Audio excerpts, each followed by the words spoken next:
मैं काशी विश्वनाथ मंदिर के प्रांगण में मौजूद नंदी बोल रहा हूं। मैं आज ही आपको सब कुछ सच बता सकता हूं। 2 मिनट लगेंगे, लेकिन मेरी आंखों से बहते आंसुओं को आप महसूस नहीं कर पाओगे।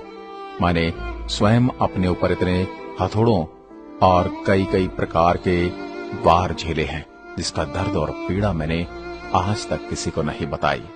मैं कई सदियों से यहां बैठा हूं। मुझे तो ये कहने में भी शर्म आती है कि मेरे चाहने वालों को ये तक नहीं पता कि मुझे स्थापित किसने और कब किया था। लेकिन मैं आपको कह दूं, मैं अनादिकाल से मेरे प्रभु को निहारते आया हूं। मुझे सदियों पूर्व से ही मेरी आंखों के सामने अंधकार छा गया था। इस अंधकारमयी पीड़ा को मेरे अलावा और कोई नहीं जान सकता। मैंने वो पीड़ा देखी है, मैंने वो पीड़ा सही है।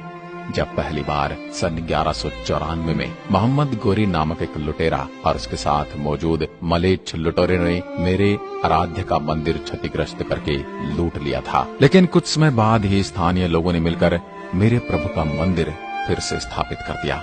मुझे आभास हुआ कि शायद अब मैं हमेशा फिर से अपने प्रभु को निहारता रहूंगा। लेकिन सन 1447 में मैंने फिर वही खूनी खेल देखा। जिस मंदिर में कभी दूध की नदियां बहा करती थी, वहां रक्त बहते हुए देखा।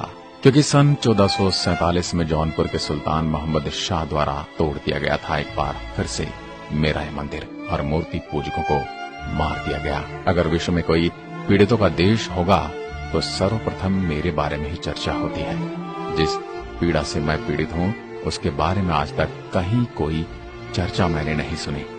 मैं यहीं वीरान भूमि पर बैठे बैठे सारे खूनी खेल को देखता रहा। फिर एक बार मैंने प्रसन्नता का आभास किया जब सन 1585 में राजा टोडरमल जी की सहायता से पंडित नारायण भट्ट जी द्वारा मेरे स्थान पर एक भव्य मंदिर का पुनर्निर्माण किया गया।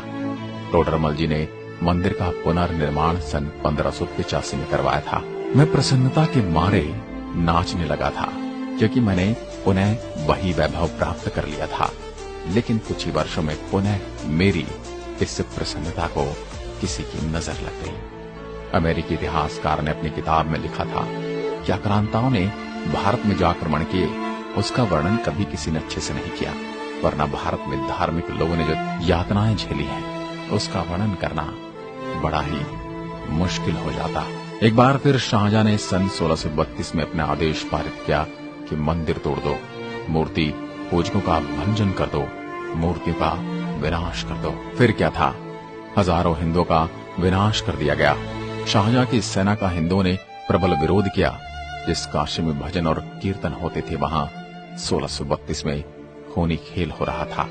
मूर्ति पूजकों को मूर्ति पूजा का दंड दिया जा रहा था। जिन पंडितों के हाथों में वेद पुराण थे उनके हाथ में मैंने त्रिशूल देखे। भारी विरोध के कारण आक्रमणकारी मेन ग्रह को तो नहीं तोड़ पाए, लेकिन काशी में मौजूद अन्य 63 मंदिरों को तोड़ दिया गया। मूर्ति पूजकों को ऐसा दंड मैंने देते हुए कभी न सोचा था। शाहजहां की सेना तो चली गई, लेकिन पीछे जो नरसंहार और पीड़ा का दृश्य मैंने देखा वह आज भी मेरे हृदय को झकझोर देता है।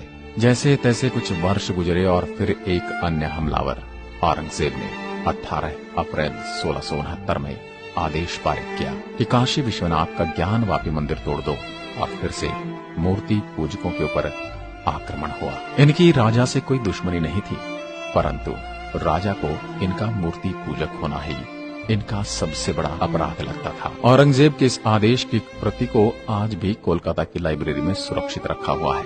1669 के इस आक्रमण के बाद पूरी काशी में असंख्य मंदिरों को तोड़ा गया और ज्ञानवापी मंदिर के गर्भगृह का अनादर करके आक्रमणकारियों ने उनके पूजा स्थल बना दिए। हजारों हजार निरीह निर्दोष लोगों का भंजन किया गया। वो दृश्य और पीड़ा सहन करने के लिए मुझे अपनी आंखें बंद कर अंधकार में जीवन की ओर अग्रसर होना पड़ा। फिर 1669 की एक शाम आई। मेरे ही सामने एक प्रति आक्रमणकारियों द्वारा लिखी जा रही थी कि मंदिर तोड़ दिया गया है, मूर्तियों का अनादर किया जा चुका है। ये सूचना बादशाह औरंगजेब को दे दी गई, और इसी समय मेरे सामने ज्ञान पापी परिसर में मस्जिद का निर्माण किया गया। मेरा आराध्य प्रभु का अनादर किया गया। मैं उस हनुमान का आज भी इंतजार करता हूँ जिन्होंने अपने प्रभु को हर समय मुसीबतों में बचाया। मैं अपनी आंखों के सामने हमेशा से अपने प्रभु के दर्शन करता था, लेकिन अब मेरी आंखों के सामने क्या है वो प्रभु के भक्त सब जानते हैं। कौन कहता है कि सिर्फ प्रभु ही भक्तों को बचाते हैं। रामायण काल में हनुमान जी ने हर समय प्रभु की छाया बनकर उनकी सहायता की थी। मैं आज मेरे प्रभु के चाहने वालों से उसी हनुमान होने की प्रतीक्षा कर रहा हूँ। मंदिर परिसर में मस्जिद बनाए जाने के 125 साल बाद तक कोई ज्ञानवापी परिसर में मंदिर नहीं था, और फिर समय आया 1735 का, और इंदौर की महारानी देवी अहिल्याबाई ने ज्ञानवापी परिसर के पास काशी विश्वनाथ मंदिर का निर्माण कराया।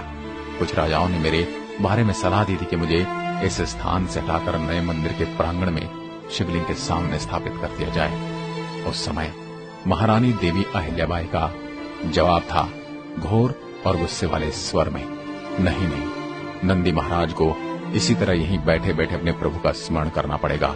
चाहे कितने ही वर्ष बीत जाएं, नंदी महाराज को अंत तक प्रतीक्षा करनी होगी। वाक्य आज ही मेरे कान में गूंजता है। कभी कभी मैं टूट जाता हूँ, दिल बैठ जाता है, आंखों से आंसुओं की बूंदें टपकने लगती हैं, परंतु मैं महारानी देवी अहिल्याबाई को वो वाक्य स्मरण कर लेता हूँ। उससे मुझे शक्ति मिलती है और मैं फिर प्रतीक्षा में लीन हो जाता हूँ। मेरे इस परिसर का ये विवाद पहली बार तब गरमाया जब मेरे हिंदू समाज के लोगों को लगा कि उनके साथ कुछ अन्याय हुआ है। तब उन्होंने इस गुम्बद रूपी इमारत को उन्हें सौंपने की पेशकश की। 30 दिसंबर 1810 को मेरे नजदीकी शहर बनारस के तत्कालीन जिलाधिकारी मिस्टर वॉटसन ने अपने परिषद के उपाध्यक्ष से एक पत्र लिखकर इस ज्ञानवापी परिसर को हमेशा के लिए हिंदू समाज को सौंपने की मांग की, लेकिन ये काम कभी पूरा न हो सका।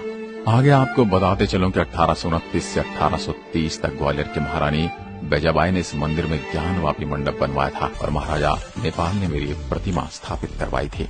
मुझे दुख इस बात का कि मेरे इस परिसर का जिक्र उस समय के राजस्व के अनुसार जामा मस्जिद ज्ञानवापी के रूप में हुआ, लेकिन एक बार फिर मैंने मन में प्रसन्नता महसूस की। 1980 के दशक में विश्व हिंदू संगठन ने कुछ राष्ट्रवादी ताकतों के साथ मिलकर ज्ञानवापी मस्जिद के स्थान पर मंदिर बनाने के उद्देश्य से एक बड़ा राष्ट्रव्यापी अभियान चलाया था, और हिंदू पक्ष की ओर से कुछ विद्वान थे जिनके मैं नाम ले रहा हूँ। हरिहर पांडे, सोमनाथ व्यास और रामरंग शर्मा ने मेरे प्रभु के इस परिसर को सर्वेक्षण के दायरे में लेने के लिए एक याचिका दायर की। 1991 में दायर इस सर्वेक्षण याचिका के खिलाफ उस समय काल के संसद ने उपासना स्थल कानून बना डाला, और इस कानून के अनुसार ये कह दिया कि जो 15 अगस्त 1947 से पहले से अस्तित्व में आए किसी भी समुदाय के धर्मस्थल को दूसरे में नहीं बदला जा सकता। ये सुनकर मुझे बड़ा दुख हुआ। फिर क्या था, इस विवाद के चलते इलाहाबाद हाईकोर्ट ने स्टे लगाकर यथास्थिति रखने का आदेश दे दिया। इस प्रकार से विवाद ऐसे ही चलता रहा और मैं अपने प्रभु का स्मरण सब्र की गंगा में डुबकी लगाकर करता रहा। प्रतीक्षा करते करते समय आया, लेकिन 2021 का, जब आज की कुछ देवी शक्तियों ने संवैधानिक रूप से मेरे लिए न्यायालय में एक प्रार्थना पत्र भेंट किया और तत्कालीन मस्जिद परिसर में स्थित श्रृंगार गौरी की पूजा करने की आज्ञा मांगी, और मेरे इस परिसर में वीडियोग्राफी द्वारा सर्वे करने की मांग की, और इन देवियों की इस मांग को आज के पुरातत्व विभाग द्वारा मंजूरी दे दी गई। अब तो मुझे बस उस दिन का इंतजार और उत्सुकता है उस फैसले की कि यहाँ मेरे प्रभु का ही निवास था और रहेगा, और जब मैं मेरी संस्कृति के अनुसार पूजा पाठ करके चंदन का लेप लगाकर अपने आराध्य के दर्शन कर सकूंगा। आज मुझे मेरे प्रभु के दर्शन की आस बंधी है। आज फिर मेरा हिंदू जनमानस जागा है। आज मेरे साम्राज्य के अंतर्गत एक ऐसे सन्यासी राजा आया है जो मुझे और मेरे प्रभु के आवास को हमेशा के लिए बदल कर रख देगा।